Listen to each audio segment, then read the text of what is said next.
Hello, আমি রোকসানা। এই গল্পটা পড়ছি মন দিয়ে তোমার জন্যই।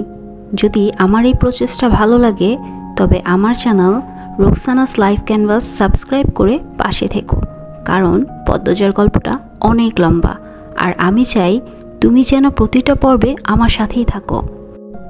আমি পদ্মজা, লিখেছেন ইলমা বেহরোজ। এই উপন্যাসটা শুধু একটা উপন্যাস নয়, অসাধারণ একটা উপন্যাস, যেটা একটা নদীর মতো বয়ে যাওয়া অনুভব, প্রেম, প্রতীক্ষা আর হারানোর এক নরম কষ্ট। আমি আজ শুরু করছি সেই পথ চলা। চলো একসাথে হাঁটি। প্রথম পৃষ্ঠায়। পর্ব 1। ফাহিমা ক্লান্ত হয়ে ধপ করে ফ্লোরে বসে পড়ল। হাত থেকে লাঠি পড়ে গিয়ে মৃদু আওয়াজ তুলে। তার শরীর ঘেমে একাকার। কপালের বিন্দু বিন্দু ঘাম হাতের তালু দিয়ে মুছে বার কয়েক জোরে জোরে নিঃশ্বাস ফেলল। এরপর চোখ তুলে সামনে তাকালো।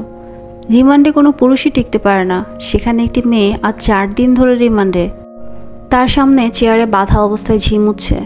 4 দিনে একবারও মুখ দিয়ে টু শব্দটি করল না। শারীরিক মানসিক কত নির্যাতন করা হয়েছে, তবুও ব্যথায় আর্তনাদ অবধি করেনি। মনে হচ্ছে একটা পাথরকে পেটানো হচ্ছে, যে পাথরে রক্ত ঝরে কিন্তু জবান খোলে না। তখন সেখানে আগমন ঘটে ইন্সপেক্টর তুষারের। তুষারকে দেখে ফাহিমা কাতর স্বরে বলল, সম্ভব না, কিছুতেই কথা বলছে না। তুষার অভিজ্ঞ চোখে মেয়েটির দিকে 2-1 সেকেন্ড দেখল, এরপর গভীর কণ্ঠে ফাহিমাকে বলল, আপনি যান। ফাহিমা এলোমেলো পা ফেলে চলে যায়। তুষার একটা চেয়ার নিয়ে মেয়েটির সামনে বসলো। বেশ কিছুক্ষণ চুপ থেকে বলল, আপনার সাথে আজ আমার প্রথম দেখা। মেয়েটি কিছু বলল না, তাকালোও না। তুষার মেয়েটির দিকে সূক্ষ্ম দৃষ্টি মেলে তাকালো, বলল, মা বাবাকে মনে পড়ে? মেয়েটি চোখ তুলে তাকায়, ঘোলাটে চোখ, কাটা ঠোঁট থেকে রক্ত ঝরছে, চোখের চারপাশে গাঢ় কালো, চোখ দুটো লাল। মুখের এমন রং রিমান্ডে আসা সব আসামির হয়। তুষার মুখের প্রকাশভঙ্গি আগের অবস্থানে রেখেই আবারও প্রশ্ন করলো, মা বাবাকে মনে পড়ে? মেয়েটি মাথা নাড়ায়, মনে পড়ে তার। তুষার একটু ঝুঁকে মেয়েটি অসহায় দৃষ্টি মেলে তাকায়। তুষার মেয়েটির হাতের বাঁধন খুলে দিয়ে নির্বিকার ভঙ্গিতে প্রশ্ন ছুড়ল, নাম কি? যদিও তুষার মেয়েটির নাম সহ পুরো ডিটেলস জানে, তবুও জিজ্ঞাসা করলো। তার মনে হচ্ছে মেয়েটি কথা বলবে। সত্যি তাই হলো। মেয়েটি ভরাক্রান্ত কণ্ঠে নিজের নাম উচ্চারণ করলো, পদ্ম। আমি পদ্মজা। পদ্মজা হেলে পড়ে তুষারের উপর। তুষার দ্রুত ধরে ফেলল। উঁচু কণ্ঠে ফাহিমাকে ডাকলো, মিস ফাহিমা, দ্রুত এদিকে আসুন। ফাহিমা সহ আরও 2জন দ্রুত পায়ে ছুটে আসে। 1989 সাল। সকাল সকাল রশিদ ঘটকের আগমনে হেমলতা ভীষণ বিরক্ত হন। তিনি বারবার পই পই করে বলেছেন, পদ্মর বিয়ে আমি এখনই দেব না, পদ্মকে অনেক পড়াবো। তবু রশিদউদ্দিন প্রতি সপ্তাহে সপ্তাহে এক পাত্রের খোঁজ নিয়ে আসবেন। মেয়ের বয়স আর কই হলো, মাত্র 16। শামসুল আলমের মেয়ের বিয়ে হয়েছে 24 বছর বয়সে। পদ্মর বিয়েও তখনই হবে, পদ্মর পছন্দ মতো। হেমলতা রশিদকে দেখেও না দেখার ভান ধরলেন। রশিদ একদলা থুতু ফেললেন উঠানে। এরপর হেমলতার উদ্দেশ্যে বললেন, বুঝছো পদ্মর মা, এইবার যে পাত্র আনছি এক্কেরে খাঁটি হীরা। হেমলতা বিরক্ত ভরা কণ্ঠে জবাব দিলেন, আমি আমার মেয়ের জন্য পাত্র চাইনি, তবুও বারবার কেন আসেন আপনি? যুবতী মাইয়া, ঘরে রাখুন ভালা না। মেয়েটা তো আমার, আমাকেই বুঝতে দেন না। হেমলতার কণ্ঠে বিরক্তি ঝরে পড়ছে। রশিদ অনেক চেষ্টা করেও সুবিধা করতে পারলেন না। ব্যর্থ থমথমে মুখ নিয়ে সড়কে পা রাখলেন। প্রতিদিনই কোনো না কোনো পাত্রপক্ষ এসে হাতে টাকা গুঁজে দিয়ে বলবে, মোর্শেদের বড় সেরিডারে চাই। রশিদ নিজে নিজে বিড়বিড় করে আওড়ান, গ্রামে কি আর সেরি নাই?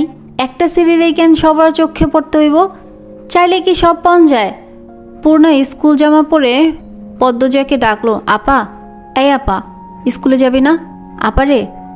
পদ্মজা পিট করে চোখ খুলে কোনো মতে বলল, না। পরপরই চোখ বুঝে ঘুমে তলিয়ে গেল। পূর্ণা নিরাশ হয়ে মায়ের রুমে আসে, আম্মা, আপা কি স্কুলে যাইব না? হেমলতা বিছানা ঝাড়া রেখে পূর্ণার দিকে কড়া চোখে তাকান।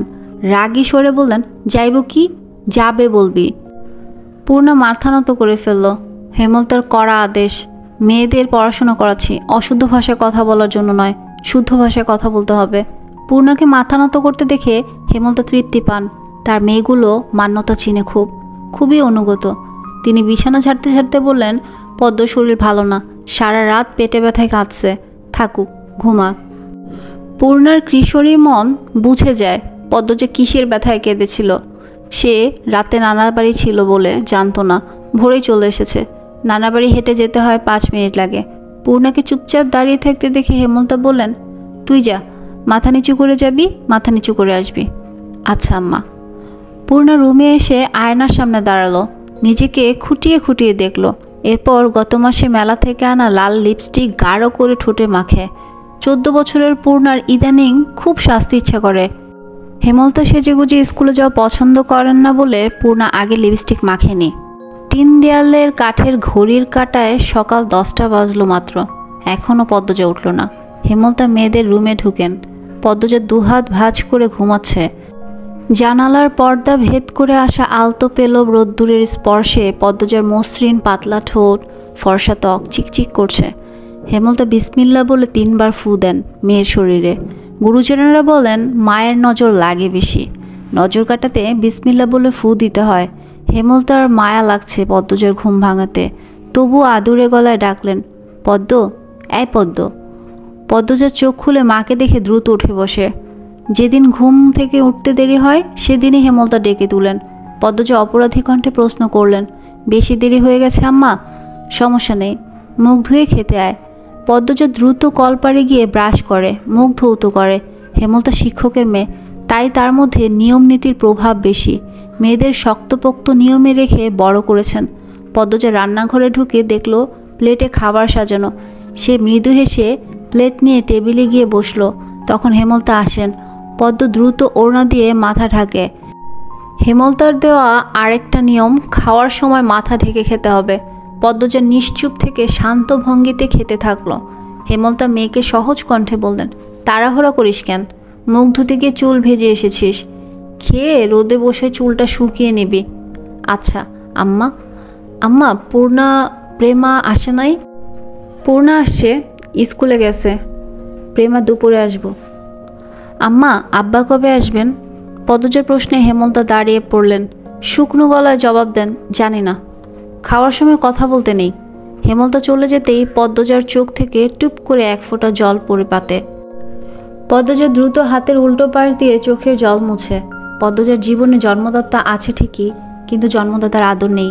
সে জানে না তার দোষটা কি, কেন নিজের বাবা বাকি বোনদের আদর করলেও তাকে করে না, কথা অবধিও বলে না।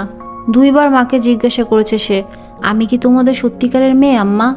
সন্তান হয় না বলে কি দত্তক এনেছিলে? আব্বা কেন আমাকে এত অবহেলা করেন? ও আম্মা, বলো না। হেমলতা তখন নিশ্চুপ থাকেন। অনেকক্ষণ পর বলেন, তুই আমার গর্ভের সন্তান আর তোর বাবারই মেয়ে। এখন যা, পড়তে বস, অনেক পড়তে হবে তোর। ব্যাস এইটুকুই, এর বেশি কিছু বলার না হেমলতা। পদ্মজার কেন জানি মনে হয় একদিন হেমলতা নিজ থেকে খুব গোপন করে কথা বলবেন, তবে সেটা যেন সহ্য করার মতো হয়। এই দোয়াই সারাক্ষণ করে সে। এত কি ভাবছিস? তাড়াতাড়ি খেয়ে ওঠ। হেমলতার কথায় পদ্মজার ভাবনার সুতা ছিঁড়ল। দ্রুত খেয়ে ওঠে। আজ আমের আচার বানানোর কথা ছিল। সন্ধ্যা কাটতেই বিদ্যুৎ চলে গেল। কয়েক মাস হলো বিদ্যুৎ এসেছে গ্রামে। 8 গ্রাম মিলিয়ে আনন্দপুর। তাদের গ্রামের নাম আটপাড়া।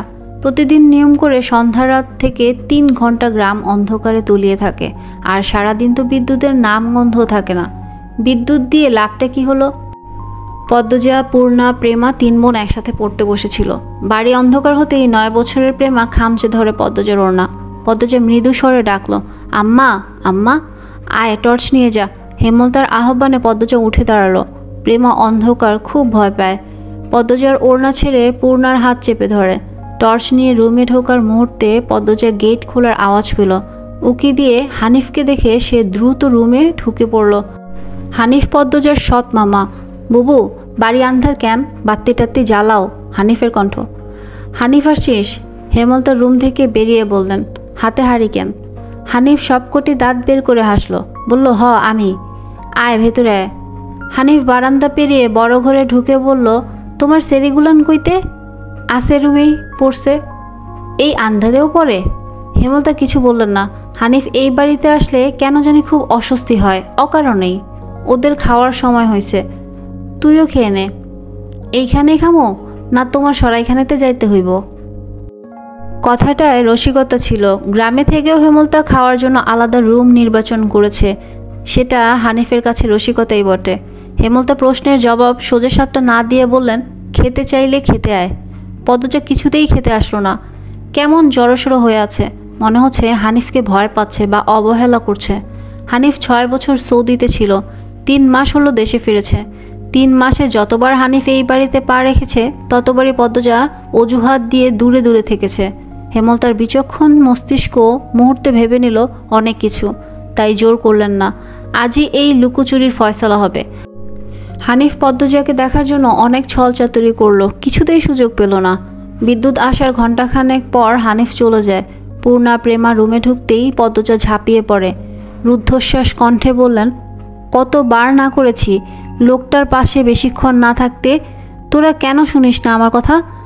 পূর্ণা ও প্রেমা বিস্ময়ে হতবিহ্বল।